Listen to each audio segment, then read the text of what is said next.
Welcome to Leveraging Inspiration, the Inspired Patent Podcast, where we help you understand and leverage your intellectual property. I'm your host, Wayne Carroll, and I'm excited to bring you insights and stories from the success and failures of others, and teach you how to win at the game of intellectual property. I always start with a disclaimer. The information provided on this podcast is for educational and informational purposes only. I am not providing legal advice, and nothing in this podcast should be construed as creating an attorney-client relationship. We welcome you forming an attorney-client relationship, but that has to be done with a one-on-one consultation. So go ahead and give us a call if that's what you want. But right now, we're just going to go on with a podcast. This week, we're talking about strong utility patents, and this is episode 11. Preventing patent profanity in your patent. So have you ever played the game of Taboo? It's a game where every skilled patent attorney plays this game every day to avoid patent profanity. Having the wrong language in a patent can cost companies millions of dollars. If your patent has certain words, they might severely limit the scope of the claims. As you may have heard in the episodes so far, the claims are critical. They are the rights that you are getting with your patent. If your claims fail, the patents fail. And so the written description is the backbone of a patent application, and it needs to support the claims. But it can also actually hurt the claims. So what can happen is if there are things in your written description that say this, for the invention to work, this has to be present. If that's not in your claims, well, they're going to say, well, we're going to treat it as if it's in your claims, narrowing your claims down. And so it's kind of like the foundation of a building, your specification.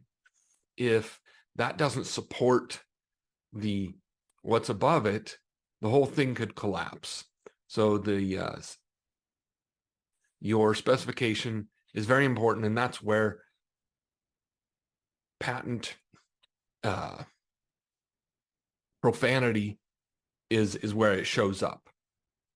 But actually, there's other places. I'll discuss that in just a minute. So some of the things that you want to make sure, of course, you need to support the patent. You want to discuss, you're required to disclose the best method that you know of to make and use the invention in your specification. And that's at the time of filing. If you figure out a better way after you file, you don't get to, and you don't have to put that in the patent application. You can't actually put new ideas into a patent application after it's been filed. You need a new patent application to do that. And we can discuss that later. So patent profanity refers to the use of terms that say that the patent or the invention has to be a certain way. So an example is that, so T-Mobile, they avoided a finding of patent infringement because the competitor's patent that they were being sued for listed something in the specification that was a, quote, very important feature in their patent. So even though that wasn't in the claims, that was a feature that T-Mobile did not have in their product, and therefore they said, well, if they don't have it and it's a very important feature, then you don't infringe. Basically, they wrote that into the claims, adding an additional limitation. As I've said multiple times, if your patent claims have like 5 limitations, then someone has to infringe each of those 5. Now, what the court did here, and they'll do this, is they said, oh, there's a 6th here. We have to we have to find 6 things because the specification says there's another one. And since they didn't find that 6th one, they said you don't infringe. Another example is Microsoft. They won a patent case against Research Corporation. They focused on the present invention and objects of the invention. So the word invention, as I mentioned before, it refers to what's in the patent claims. It is a technical term and should not be used in the patent really at all. And that sounds crazy that this is what you're doing. You're disclosing your invention and you're telling the world and the patent office, this is my invention, but you can't use the words the invention without risking later interpretation of, well, this is what the invention is, and your claims didn't claim that, so we're going to add limitations into your claim. So that's, and as time goes on, these different cases come up and we add these things to our list of patent profanity. We use a system to make sure that we don't have any of that in our patent applications when we file them. So if you like what you hear in this podcast, make sure you subscribe. And if you have questions about your own patents, make sure you follow the links that are available to schedule a consultation with us. So it's not just what is in the patent, but the entire patent file can be used against the patent. So the patent file is everything that is sent to the patent office. Patent files can be from 100 pages to 1,000 pages or more. Every time the patent office rejects it, and 90% of patent applications are rejected at least once, they send a rejection, and the attorney then has to, in writing, respond, make arguments, and discuss why the patent should be granted. In those communications, if there are terms like, so in a case with Mylan Pharmaceuticals, they found in that patent file at the patent office the terms key feature and critical feature in what the patent attorney had written to the patent office. And so those features were then now written into the patent claims. And what can happen is the attorney may have been working to do one set of claims and then kind of hit a brick wall there. And so they moved to a different set of claims and different focus on the patent and got the patent allowed. But the language from the first set of claims is still in that patent file. And so then that was used against them. There was another case where the term necessarily in that patent file, not in the patent itself, but in that patent file. And when I first started practicing patent law, we would have to order a patent file from the patent office. 100 or 1,000 pages we'd have to pay for each page. It was a huge expense. Now you can download it.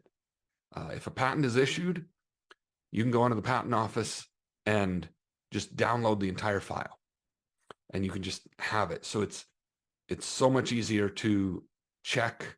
And these are some of the things, if you're accused of patent infringement, these are some of the things you would want to look at to see if these weaknesses are in the patent. It might help you negotiate without going to court, either a settlement that works better, or even to get them to go away and stop bothering you. A lot of people learn a new language by living in a country, and they learn the profanity first. So it's good for you to identify the profanity in patents, so that we encourage you, when your patent attorney drafts your patent application, you should read through it. If the words invention are in there, if it says something is required or extremely important or necessary, Those are things you do not want in your patent. The invention is what is claimed, and that can change before the patent gets issued. So when you file the patent application, you actually don't know what the legal term of the invention is going to cover. And so you don't want to mention the invention anywhere in your patent.